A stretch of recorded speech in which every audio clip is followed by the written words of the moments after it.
Hey, what's going on YouTube? Welcome back to the Anti-Gravity Room. As usual, we are doing a Marvel Legends review here today. I have Marvel's Havok from the X-Men Juggernaut Build-A-Figure wave. The most exciting wave of the year. I think everyone's pretty excited for most of the X-Men figures.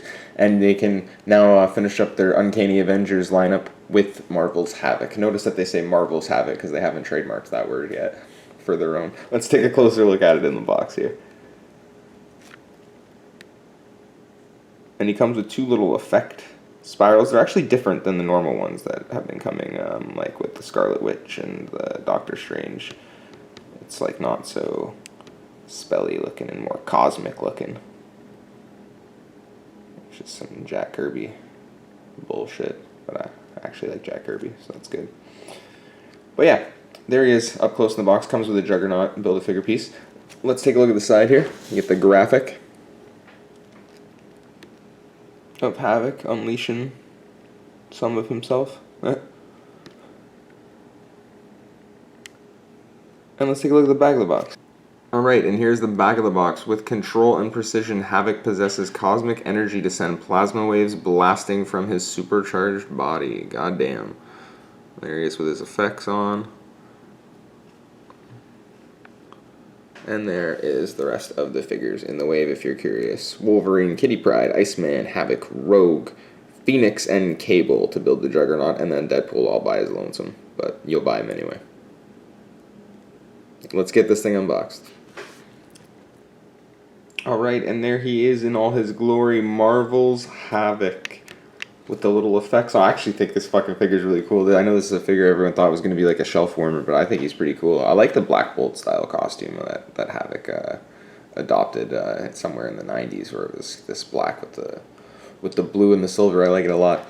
I like the effect a lot too. It's got like these 3D bubbles, but they're like pliable, so you can really like get different figures' hands in there and move them around.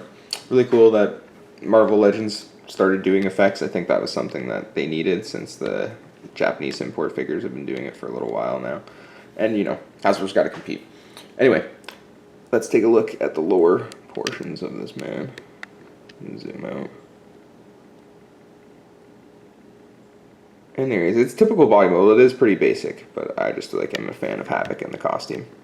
So I like him a lot. Let's get him off this flight stand. Check out his articulation. Isn't he beauty?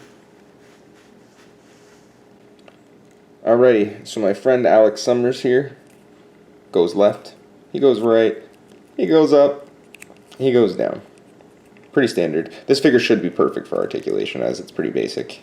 Shoulder joint goes all the way around, any way you want it to go. He's got a bicep swivel, he's got double jointed elbows, he's got a pivot, and he's got a twist. He's got ab twist all the way around. He's got ab crunch. It's surprising that it can only go up since he's like a chest popper. He shoots beams out of his chest sometimes, but he can go all the way down. Legs, ball joint, swivel at the thigh, double jointed knees, swivel at the boot, ankle pivot, and hinge. So pretty basic for articulation, but it's the most basically the most you're gonna get out of any Marvel Legend. So he's pretty friggin' articulate. Now we will do size comparisons. Alright, so there's old Uncle Al. Let's give him a look-see here. Oh, he's quite tall. About 6.5 inches. I'll zoom in so you guys can get a closer look there. But yeah, about 6.5. A little less, but he's taller than the average, which is pretty good. I guess he's tall. I really don't know if Havok's that tall. Havok's kind of obscure unless you have been watching or reading lately. But yeah, he's 6.5 inches. Let's see what he looks like next to some of his X-Men buddies. Alright, and there he is next to a couple of his X-Men buddies. We've got Wolverine, who actually stands pretty tall, the old Wolverine, but fuck that Wolverine. We're going to have a new Wolverine very soon. And there he is next to Rogue. So Rogue's actually notably shorter, but there you go. You have the half of the X-Men Avengers Infinity Peace team, or whatever the fuck it's called. And let's take a look at him next to the good old Spider-Man.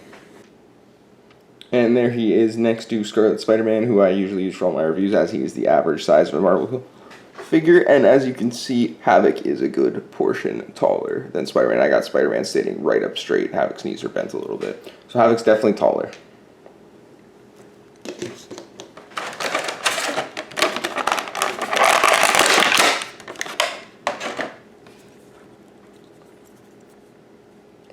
And there's a look at the Juggernaut Build-A-Figure piece that comes with it. Ankle pivot, knees, and a giant leg. It's the right leg, by the way, not the left. That comes with Havok. Quick look at his little effects. You snap them on at the wrist or fist through these things, and they're kind of three-dimensional bowls. But they're like pliable. You can totally bend them and move them. They're kind of cool. I wonder if they glow in the dark too. They have like this weird kind of look to them, like they might, like a glow stick.